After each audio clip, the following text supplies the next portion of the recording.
Hello everyone, my name is Aarti and you're watching HW News. A few days back, we spoke about Prime Minister Narendra Modi and the Modi government's penchant for encashing Prime Minister Modi's image. From vaccine certificate to ration bags, Prime Minister Modi's image is almost everywhere. Turned out that even in the Supreme Court registry's outgoing emails, the photo of Prime Minister Modi appeared. The picture appeared like an email signature on the footer with a slogan of Sabka Saath, Sabka Vikas and Sabka Vishwas. This was embedded on all the government mail IDs by the NIC, which provides services to the government portals. This incident left the court pretty upset, and the CJI NV Ramana ordered the removal of the poster with immediate effect from the email ID. The NIC also complied soon, but it had already received considerable condemnation from the law fraternity. The picture of a head of the executive in the mails of judiciary's officers raised question on the independence of the institution. Now, another such incident has come to light. According to a Telegraph report, outgoing emails of the National Human Rights Commission had a picture of Prime Minister Modi and his Sabka Saath slogan. Official quoted in the report said that this could affect perceptions about the organization's independence.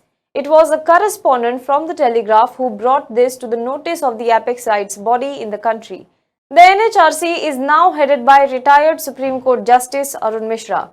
When the matter was brought to NHRC's notice, it said it had no clue about any such picture of Prime Minister Modi being used in the outgoing emails. However, it is to be noted that the footer image can only be seen by the receiver and not the sender.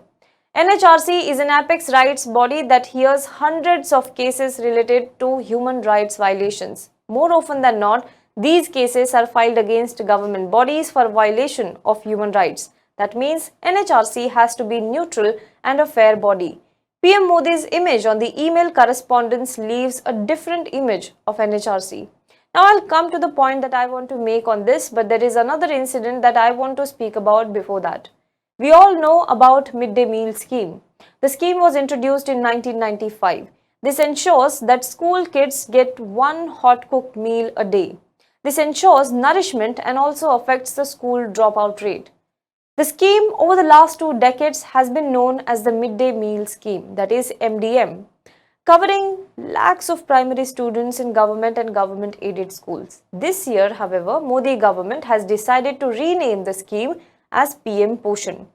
Now, I will appreciate the fact that the government has extended the scheme to pre-primary students in government and government-aided schools, and with this, the PM Poshan aims to add 24 lakh kids to the scheme. This definitely is a praiseworthy decision by the government.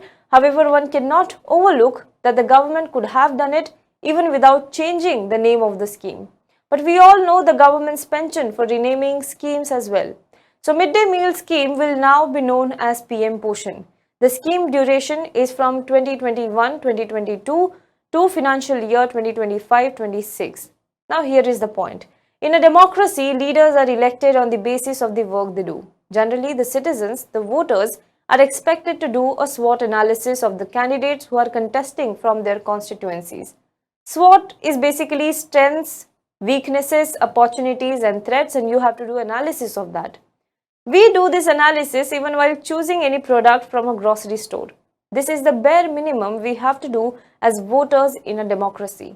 When a leader is constantly promoted in such a way where his photo appears from vaccine certificate to ration bags, government schemes are renamed to indicate that it is he who is to be credited for it, then it is done to create a larger-than-life image of the leader.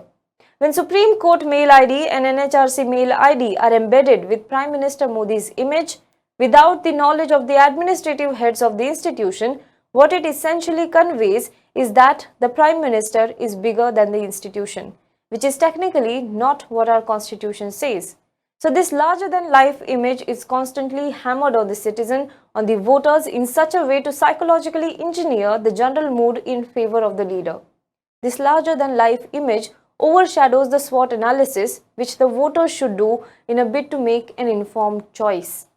And when people don't make an informed choice, they eventually weaken the democracy. Do let us know what you think about this in the comment box below. For more news and updates, you can log on to www.hwnews.in.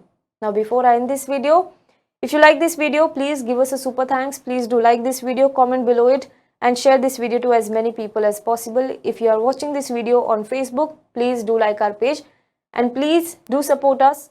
Go to our website page. You can go to support on the top post toolbar and choose the subscription plan that you want to take up. And this is how you can support us. You can support our journalism. Thank you so much.